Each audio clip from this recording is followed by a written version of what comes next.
Hey, hunty girl. Hey, hunty girl. We need listen. Hunty girl, we are live. Can you believe it? Hold on. You know I gotta play the anthem for you. Every time I think about us, you know I think about this. Hold on. Y'all What ready? is Y'all it? ready?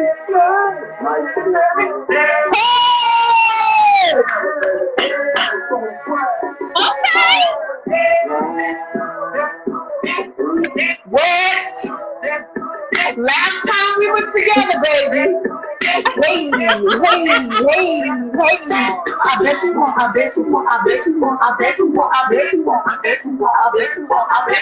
Okay, we gonna stop.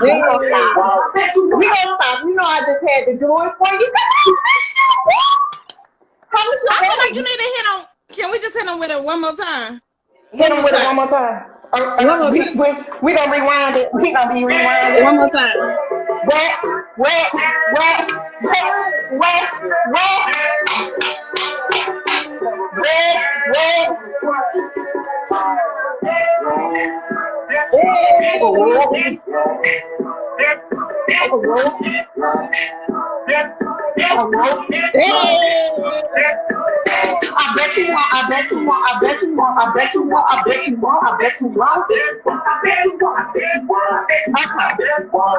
done cut up for the last time now. Down to business. How was your day, Hunter? Listen, I was scared for a second because as soon as we were about to start, girl, it started pouring down rain. I was like, no.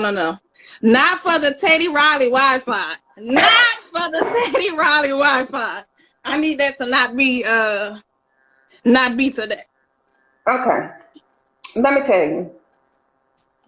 Let's not talk about your Teddy Riley Wi-Fi when mine over here on the same status, but it's more, Black Street Wi-Fi. You know, they was hitting at one point and now, they missing. We don't know where they at. Don't know if they're going to make a comeback, if this is ever going to work again. Yeah, that's what kind of Wi-Fi I'm on. So, first off, I'm not about to play with you today. That's what we're not going to do. Look, let me That's tell what you we're not something. going to do. So I got to bring you up to speed on what's going on over here because, I'm part of the millennial generation, right? Yeah, you have the edge. Ooh, stop. But Anyway, so, dating in 2020 is a curse, right? It is horrible. Girl, I just seen a post, girl. The girl said dating is ghetto. Ghetto. Dating in 2020 is ghetto. Well, I'm going to tell you this. Growing up, I didn't have the internet. It wasn't digital. We didn't have social media. I couldn't just Google. Netscape didn't break until right after that whole Y2K thing happened, right? So you guys are privileged on this side of the world. But what I don't want to accept is my men coming via the digital world, okay? Let me tell you about this craziness that happened to me today before I tell you about yesterday. This man slid in my DM today and said, hello, I'm looking for a sugar baby. What is a sugar baby? Somebody help me understand. What's a sugar baby? Listen. I remember that being them those little brown candies that you get in a little red and, yellow packet that you turn open and they get stuck in your teeth. If that is what you're trying to compare me to, I don't want it. What is a sugar baby? Listen, I don't know. Then he goes on to say, hold on. I'm a civil engineer at a construction company. I quickly came to discover that sugar babies must be a new profession for this new age generation, right? So I told him, baby, I got a career and I make good money. I don't need your little cheap money. You need to go find one of them $7 holler girls down at Rainbow who need their sugar baby career because this kid ain't it. Okay? Sugar baby. I mean, so does that make him the grown-up version of the sugar daddies? Them long little candy sticks that used to be in the yellow and red, it had the stick on it. So if I'm the sugar baby packet, is he the sugar baby, stick? Is that what that relationship would be like? Listen, I don't, girl, listen. You already know how I felt about this at the end of the day because coming off a divorce and feeling like you're going to spend the rest of your life with somebody and coming back to this new dating, they're not even having relationships no more, girl. They got situationships. Okay? Situationship. You missed a step. What? Textationships to situationship, which is how Jada ended up in that entanglement. Can we Look. say it again? Look. Textationships plus situationships equal entanglements. Do I look like the type to be entangled? Listen, at this point, I might have been entangled and didn't even know. I'm just saying. Oh, you got to talk about that. Let's talk about it. So you get in these situations, right, with these people, with guys or whatever, and you like, you know, what are we going to do? Like, what are we doing? And they hit you with the, girl, one guy hit me with the,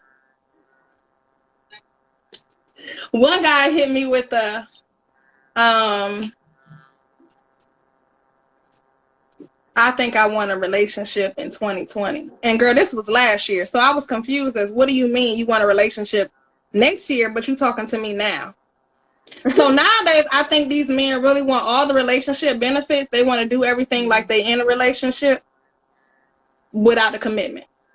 That's what I'm feeling like is happening. But what I noticed is, girl, is that they want the relationship without the commitment, but want you to be committed to them. Well, let me tell you something. I'm a recovering temperaholic, okay? I don't have the patience for that. You do not go and apply for a job and then don't know what the job title is, right? I'm not going to an interview and I'm be like, yes, because, you know, I do this and I do that and I do this. And by the way, don't worry about telling me what the job title is. I'm going to just do the job. That's foolishness. So that is what this whole situation sounds like.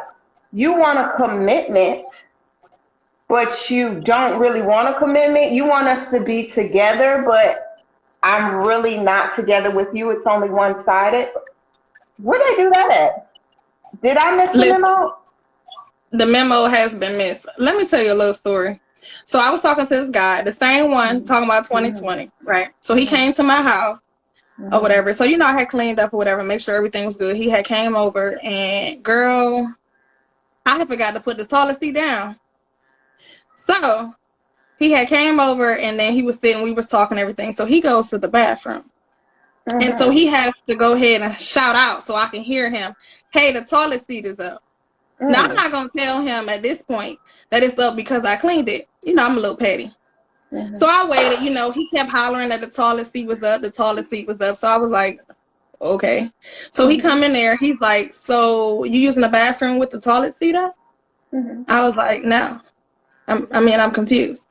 So I had told him, you know, try these chocolates, you know, and he was like, I said someone earlier had tried them and they really liked them. He like, oh, that was probably the same person who left the toilet seat up. So he was a little hurt by it, you know, and for some reason in my spirit, girl, it kind of felt good. I kind of liked that he was bothered by it, but I was confused as to why he was bothered and he not my man. So girl, the next time he came to my house, I definitely made sure that toilet seat was up again. He was bothered again, but he'll be okay. Let me tell you something. As smart as my mouth is, because, you know, if my face don't say it, my mouth gonna say it. And if my mouth don't say it, then my face is gonna say it. So in that situation, you know, with the toilet seat up, he'd have been like, oh, so you peeing with the toilet seat up? Yeah, because you're too broke to get me the bidet to clean my butt, so I got to, you know, let it fall and hit the water when I can, let it swish before, you know, I get on up out of there. You know, yeah. Anything else? Anything else you want to know, bruh? Why are you in my business? Can I get $100? I'm not your man and I'm not your woman. So therefore, we've now settled that. Don't ask me about this toilet seat. Don't ask me about them shoes at the front door. Don't ask me why the left side of the bed wrinkly. You know, don't ask me none of that. Don't ask me who texted. Don't ask me who calling. Let's be clear. Boundaries are essential. And I'm telling you, I've been single too long. You know for a fact, I've been single for 12 years. And I'm too strong. I'm too independent. That's probably why my phone is dry as the desert heat. Let me be clear. Dry as the desert heat. Because I don't play no game with these men. Excuse me, you gonna what? Okay, you're gonna need to exit left and don't re-enter. There's no re-entry on this one. Don't come back. And you know that. Look, girl, listen. At this point, I don't know. So then coming back into this new dating thing, especially right now, how can you date when you stuck in the house? right? Mm, Oh, mm. girl, let me tell you what I done did. What you do? What you Girl, do? What you do? you already know, but I'm going to tell the people. What you do? Girl, I was on Tinder. I had got on Tinder. One of my coworkers was like, yo, Wait a Tinder, blah, blah, minute. blah. These various, and even with the Will and Jada thing, how people have made light of entanglement, Mm-hmm. complicated situations, how we settle for, I'm the main chick, you the side chick. I can't accept that. I'm too good for that, and, you know, all of these things, keeping that in mind, I just wonder if this is the new way of dating. I don't want a digital man, but I feel like I'm being forced into digital because everybody now I had a boy walk up to me and say, "What's your handle?" I said, "What? What's your handle?" I said, what is that, baby? What is that? And there again, I'm not very old at all, but being raised by an older generation, being raised at a different time and era, it's hard for me to understand this little, social media, lingo. So, but what I will say is that recognizing these things, I'm not sure I'm willing to accept. And if I'm not willing to accept, that might mean I might not get my wish of getting me a boyfriend. I might not get a boyfriend, a bae friend, a boo thing. Do y'all even say that anymore, boo thing? Do y'all say that? Mm, Oh, no. okay. Oh, okay. All right, so I got Fine. one more thing before we let the people speak. So, back to Tinder, talking to another guy on Tinder, and this is what he asked me. He wants to Mm-hmm. know what do I feel is the man's role in the household? Do I feel that a man should lead? And what I explained to him is, I believe for me, as for me in my household, I don't speak on what other people do outside in their house, but in my house, I felt as though for me, I believe a man should lead, right? I believe a man should lead. Now, in leading, you're not going to lead me astray. In Mm-hmm. leading does not mean that I am your child, That's but it's right. understanding that you're going to lead the vision for the family. Mm-hmm. Mm-hmm. That does not mean that you don't take in consideration what it is that I'm saying as well, because Mm-hmm. at the end of the day, we are a team, right? Mm-hmm. So Mm-hmm. he said, and I said, I would Teamwork not make the ask dream something. work. And I Hey. told him I would not ask a man to do something that I would not do. So then he Mm-hmm. asked, and I told him, that for me, like having children, I don't know because I don't have kids, but I Mm-hmm. said that I don't see myself being a stay-at-home mom, but you never know. So I Mm-hmm. talked about being that. I said, if I was a stay-at-home mom, I would probably still like work from home, but I would just stay home and work from home. Mm-hmm. And he asked me, what did I think about the man? And I said, if my man wanted to stay home, I would be okay with that. He did not like my answer. And what I told him was, so he said, so you okay with your man not working? I said, no, if we had children and my husband wanted to stay home with our kid because it was what's best for the family. So maybe my job is bringing in more. Mm-hmm. Maybe at this point it's best for us to do it that way, because people don't understand in relationships, sometimes the responsibilities are flipped. So maybe Mm-hmm. right now I'm good and I'm on top and I'm carrying it, and maybe later on he got it. It's understanding and be willing to be flexible in the situation. Y'all, I think he blocked me. I have never heard a man not being okay with me saying that I wouldn't expect something from him that I wouldn't be willing to do myself. So he was upset that I said that I would be okay with my husband staying home with our child if it was best for our family. Well, let me say this. I think it depends on when and what generation you grew up in. Because when you deal with older men, that was a different time. They weren't, raised by men where it was okay for you to sleep and let the woman take care of you. I grew up under a man that was, working since he was 15 years old. Everything about him at this point was, I'm the man, and part of being a man is I need to have my own money. I need to make the wage. Now if she worked, that's on her. If she don't, that's on her too. But I think Mm-hmm. you're right. Traditional roles have definitely shifted. And I think you do have to assess what is happening for your family. Now, along those same lines, though, is it really 100% for anybody, man or woman, to Mm-hmm. not have something in way of contribution coming into the household? So even if you're staying at home, is it fair that you still don't have some type of contribution to bring to that. And I say that because, don't get me wrong, I'm a single mom, been a single mom for a long, probably since Moses, it feels like. But what I will say, what I will say is that I've always had something to offer outside of just being a mom. Got it. So I say that in the sincerest because I don't want the moms to come slaughtering me like, girl, ain't a full-time job taking care of your kids? I'm speaking from experience. I know it's a full-time job. But I feel like we just hit on this. If you're not going, I'm not going to ask you to do anything that I'm not going to do. I was a single mom, full-time by myself, doing everything. And the reason I didn't keep a man around is because you're not going to come in here and sit, because I'm not sitting. You know, I'm already taking care of somebody else, you know. So I think it just depends on the dynamic, the generation he's from, the way he was raised, a lot of those things, and then your concept of what your ideal family would be like. You know, because you got some of these men who are very, you know, misogynist in their thinking. Then you have some of these men who are, you know, kind of narcissistic. They want to hold on to everything just so that they can control you. Even when they tell you to stay at home, you know, you got to hear about it. Yeah, you at home and I'm going to work all day. No, boo-boo. You will not tell me what you're doing. You got zero money, zero times to tell me I'm at home and you're at work all day, especially in a way that it's demeaning. It's different if you're just saying, you know, hey, babe, you know, you're at home. You know, again, it's not about what you say, how you say it. So like you said, I think that rolls into our next week's topic about double standards because, you know, people, that is what we're talking about next week, double standards. Double standards. But double standards. Yes, but here's a question for the people before we go, and we want to hear what you guys got to say. I asked my sister this yesterday. Sent her a story about this lady who found this man on the side of the road. He was homeless.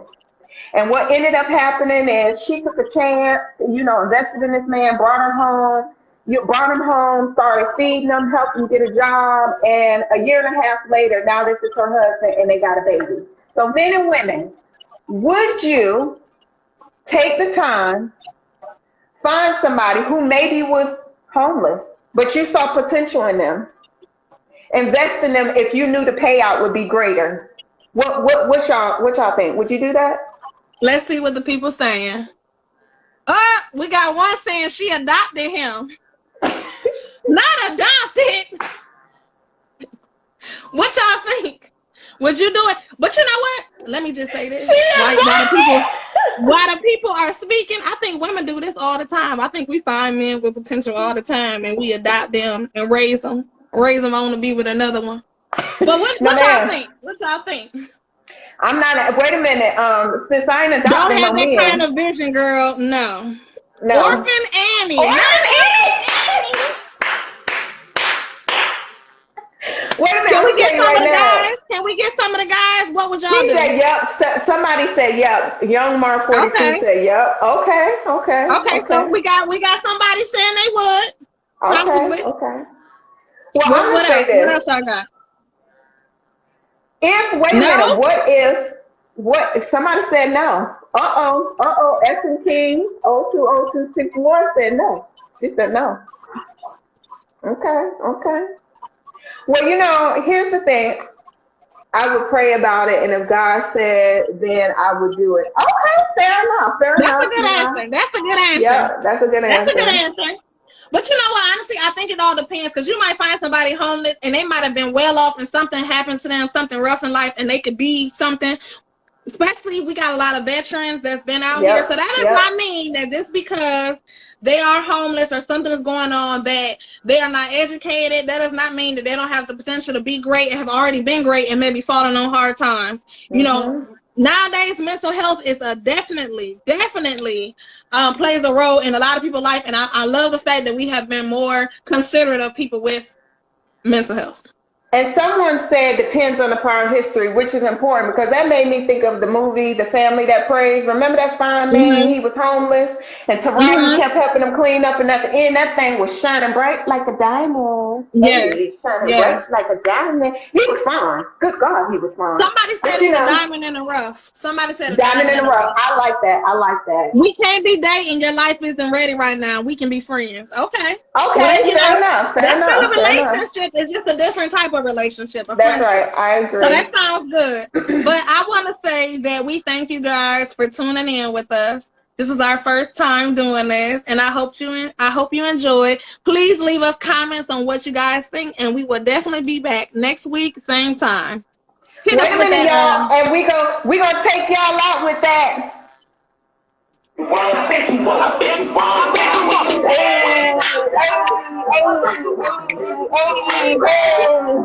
Thank you, guys.